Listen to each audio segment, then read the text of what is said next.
Evangelho de Jesus, conforme escreveu João, capítulo de número 21, verso de número 3 diz: Disse Pedro: vou pescar.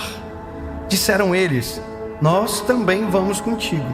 Foram, subiram para o barco e naquela noite não pescaram nada. Sabe o que é? Falta uma coisa, falta um detalhe nessa palavra para que tivesse peixe na pescaria. Deixa eu te dizer, nós somos tentados a reproduzir modelos, nós somos tentados a correr corridas que não foram feitas para nós corrermos, ou a gente tenta fazer porque achamos que é bonito, mas não tem a ver com a gente. O bom de se encontrar com Jesus é que quando nós nos encontramos com Jesus, Ele desconstrói o velho homem e constrói em nós algo novo. Nós passamos a viver algo novo. E quando nós vivemos algo novo, as coisas velhas passou. Então, veja, Pedro é um pescador de homens. Nesse texto que nós lemos, é o final. Pedro já é um pescador de homens, tentando ser um pescador de peixes. E você percebe que o maior erro de Pedro foi tentar ser quem ele era antes de Jesus chegar.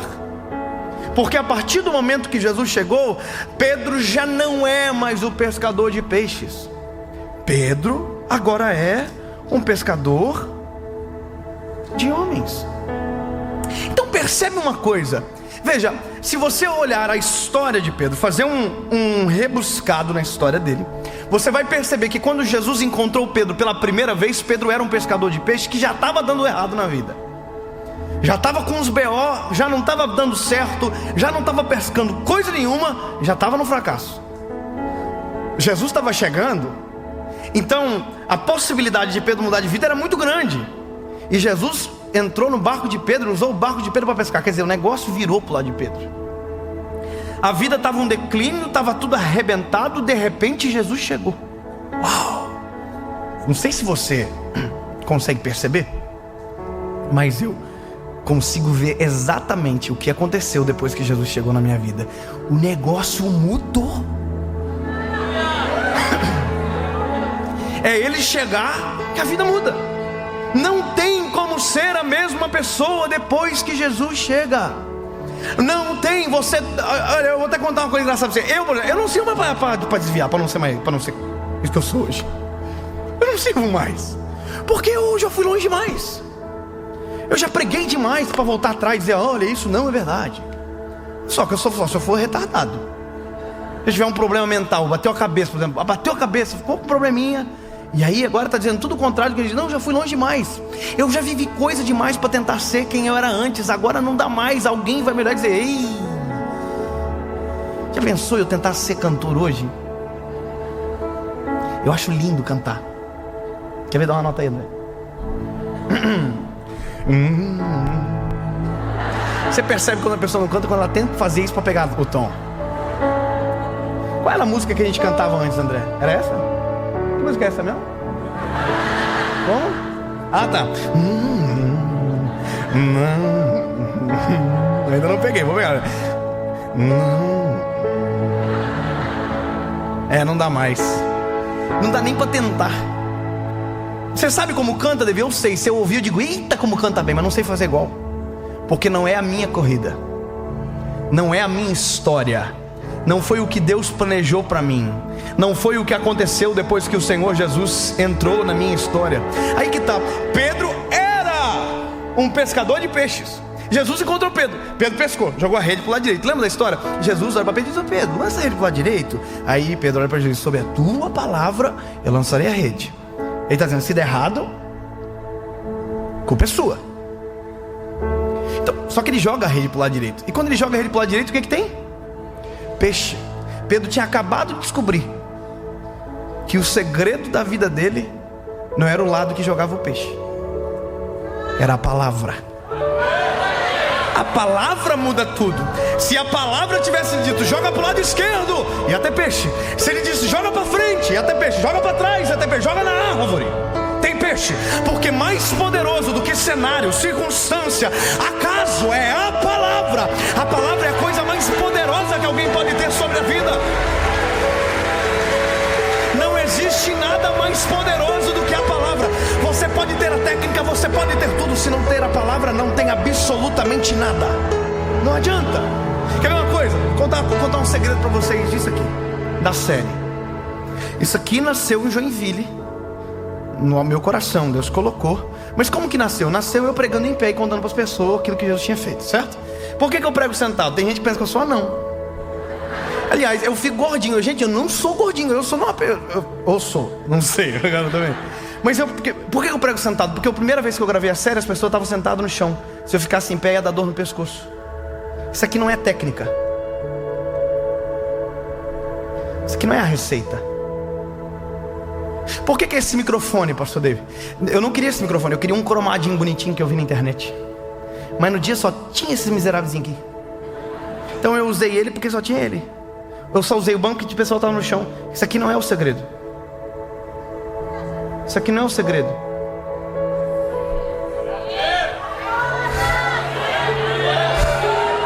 O segredo é a palavra. A palavra é o segredo. A palavra liberada, a palavra pregada, a palavra lançada. Esse é o segredo de tudo. Então não adianta tentar copiar modelos. Não adianta tentar correr a corrida dos outros. Se não for aquilo que a palavra liberou sobre você, você está perdendo tempo. Olha que coisa extraordinária. Pedro jogou o lado direito, porque Jesus mandou jogar para o lado direito. Jesus falou para Pedro, Pedro joga para o lado direito. Eu vou jogar para o lado direito, sobre a tua palavra. Isso é errado, tu é culpado. Só que quando ele jogou para o lado direito, tinha peixe. E muito peixe. Olha só, peixe. Quantos peixes tem? A Bíblia não conta. Porque aqui não é importante o peixe, aqui só importa uma coisa: a palavra. Ele volta para a praia. Jesus diz para ele: ô Pedro, o que tu é hoje mesmo? Pescador de peixe. Aí Jesus diz para ele: Pedro, eu vou te transformar num pescador de homens. Aí o que Pedro faz? Pedro abandona o peixe e se agarra na palavra. Tem gente que vive a vida inteira agarrado no peixe e esquece da palavra. Aí vive a vida inteira num ciclo de fracasso, num ciclo de derrota, num ciclo de problema, porque a palavra não foi ouvida, respeitada, atendida. Você era um pescador de peixe, Pedro. Agora você é um pescador de homem. Então tá bom. Aí beleza, aí a vida do Pedro começa. Jesus treina Pedro. Jesus tem muita paciência. Quando eu vejo Jesus cuidando de Pedro, digo: olha, por isso que Jesus cuida de mim, porque eu sou nesse nível de insuportabilidade igual o Pedro é. Chato, teimoso, curioso, brabinho. É só eu, sou sanguíneo, sou eu, a vida. O Pedro é eu na vida, eu sou curioso, eu gosto de ver confusão, eu gosto de ver... Se eu estou dentro do avião, tá dando treta, eu gosto de saber o que está acontecendo. Eu fico assim, gente. Lembra quando Jesus está na ceia? Na última ceia, João está com a cabeça no peito de Jesus. Pedro está na frente, ele diz: olha, alguém vai me trair. Pedro está na frente e diz assim: João o quê? Pergunta para ele quem é. Eu sou o Pedro na vida, eu sou assim. Só que aí toda a vida de Pedro com Jesus é treinamento. Treinamento para quê? Para ser pescador de homens. Só que quando Jesus vai para a cruz, quando Jesus morre, ressuscita, aparece 2 vezes no intervalo da segunda para a terceira vez, Pedro toma uma decisão: eu vou voltar a ser quem eu era antes de Jesus chegar na minha vida. Essa é a pior decisão que alguém pode tomar. Tentar fazer com a sua força aquilo que quem determina é a palavra. Sabe, Pedro entra no barco. O problema é o seguinte: Pedro entra no barco, todo mundo entra com ele, né? Ou seja, quando a gente tenta ser quem a gente era antes, quem conheceu a gente antes, às vezes tenta experimentar do fracasso novamente. Que loucura, né? Pedro tem que comprar barco novo, rede nova, porque não tem, tudo ficou na beira da praia, apodreceu. Pedro tem que investir no velho homem. Já pensou tu investir naquilo que já deu errado? Pois eu conheço milhões de pessoas que investem naquilo que deu errado. 1, 2, 3, repete. Parece que vive num replay de fracasso. Fracassou, volta. Fracassou, volta. Não... Pode ter tudo, mas se faltar uma coisa não adianta. Pedro tem barco, tem rede, tem mar, e tem um lado direito para jogar. Já parou para pensar que Pedro passou a noite inteira pescando, né? A Bíblia diz que Pedro passou a noite inteira pescando, não chegou na praia, não tinha nada. Já parou para pensar que quando Pedro está no meio do mar, Pedro jogou a rede para o lado direito algumas vezes?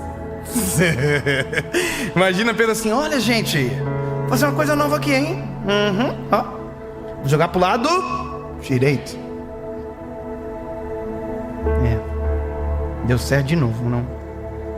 Mas por que não dá certo? Se é igual, falta uma coisa: a palavra.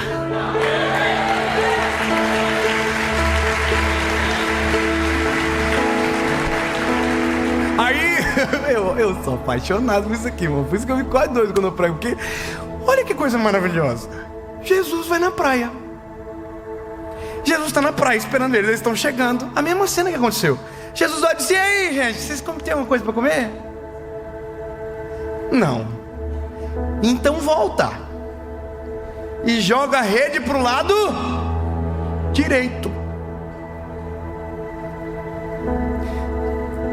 Mas é no mesmo lugar que deu errado a noite inteira. É no mesmo errado que fracassou, no mesmo lugar que fracassou a noite inteira. É o mesmo lugar onde o fracasso é a realidade. Pois é, mas se for pela palavra é possível dar certo. Aonde tudo já deu errado, é possível viver novidade de vida no meio do caos, hein? Aí Isaías lembra: construirei um caminho no deserto, porém rio nos ermos, eis que faço uma coisa nova. É o poder da palavra fazer dar certo no lugar onde tudo deu errado. Só que no caso de Pedro, não é para que ele permaneça naquele lugar, é para que ele volte para o lugar de onde não deveria ter saído. Pedro, imagina Pedro assim voltando a pescar: tomara que não tenha peixe, tomara que não tenha peixe. Se tiver peixe eu sei quem é, se for, meu Deus, nós vamos sofrer agora. Pedro tossiu na hora, disse: olha, vai dar um problema gigantesco, porque nós vamos poder jogar aqui, vamos jogar a rede para lá direito. Tomara que não tenha peixe, tomara que não tenha peixe. A palavra. Se tem palavra, tem peixe. Se tem palavra, dá certo. Aí Pedro, aí João olha para Pedro e diz: Pedro, tu tá lá. João é o mais dramático, sai. Aí Pedro diz: eu sei, se joga na água, porque também é muito dramático. E volta para a praia. Só que quando ele volta para a praia, a Bíblia vai dizer que Jesus tem com ele pão, brasa e peixe. Jesus nunca precisou do peixe que você foi pescar. Jesus nunca precisou do peixe que você foi buscar no meio do mar, porque tudo que você precisa já tem com a palavra, já tem nele. Você não precisa ir atrás de pão, ele é o pão da vida. Você não precisa ir atrás da alegria, tem vinho com ele, tem brasa para aquecer, tem peixe para alimentar. Está com sede, ele é a água da vida, ele é autossuficiente. Depois de você descobrir a palavra, você não precisa nada além da palavra. Essa é a maior loucura de viver com ele, porque tudo que você precisa é a palavra e tem nele. Imagina, Pedro voltou com a rede cheia de peixe e tem peixe. Mas por que eu voltei para pegar peixe? Se o Senhor tem peixe. Só que olha que interessante, no primeiro milagre não tem a quantidade de peixe, agora tem. Que legal. Pensou Pedro, por que tem a quantidade de peixe? Porque Pedro contou. A pior coisa da vida é contar algo que a gente não precisa. Já imaginou a raiva de Pedro contando peixe? Imagina Pedro assim: 1, 2, 3, 4. E parece que, não está na Bíblia, mas parece que eu vejo Jesus assim: conta. Conta. Imagina Pedro assim, sem motivo para nunca mais voltar atrás. Sente um motivo para nunca mais abandonar a palavra. 103 motivos para nunca mais voltar a ser quem eu era antes. Ei, 153 motivos para saber e lembrar que o que vale na vida é a palavra. Não é a técnica, não é a forma, não é a receita, até porque ela não existe. Ponto. Agora acaba tudo. Que negócio? É a palavra, né? A palavra é o seguinte: pescador de homens. Jesus pergunta para Pedro: tu me amas, Pedro? Oh, eu te amo, Jesus. Então apacenta as minhas ovelhas. Cumpre a minha palavra. Vive a minha palavra. Sabe o que eu termino? é que Pedro apanhou da vida, mas aprendeu com ela. Levou-lhe um couro, mas aprendeu. Jesus foi embora, disse: olha, eu vou deixar o Consolador com vocês. Vou enviar o Consolador. Ele estará com vocês todos os dias. Ele vos fará lembrar do que eu fiz. Beleza? Aí estão tudo em Atos dos Apóstolos, capítulo número 2. A Bíblia diz: e cumprindo-se o dia de Pentecostes, estavam todos reunidos no mesmo lugar, quando de repente ouviu um som impetuoso que encheu a casa onde eles estavam assentados, e todos foram cheios do Espírito Santo. Aí Pedro, o pescador de homens, a porta do templo abre, Pedro chama a responsabilidade e diz: não é a técnica, é a palavra. Deixa pra mim, eu vou fazer. Esse povo não está embriagado não, gente. Esse povo está cheio do Espírito Santo. Pedro prega a palavra, vive a palavra, e no final faz um apelo. E a Bíblia diz que Pedro teve 3.000 motivos para nunca mais voltar atrás.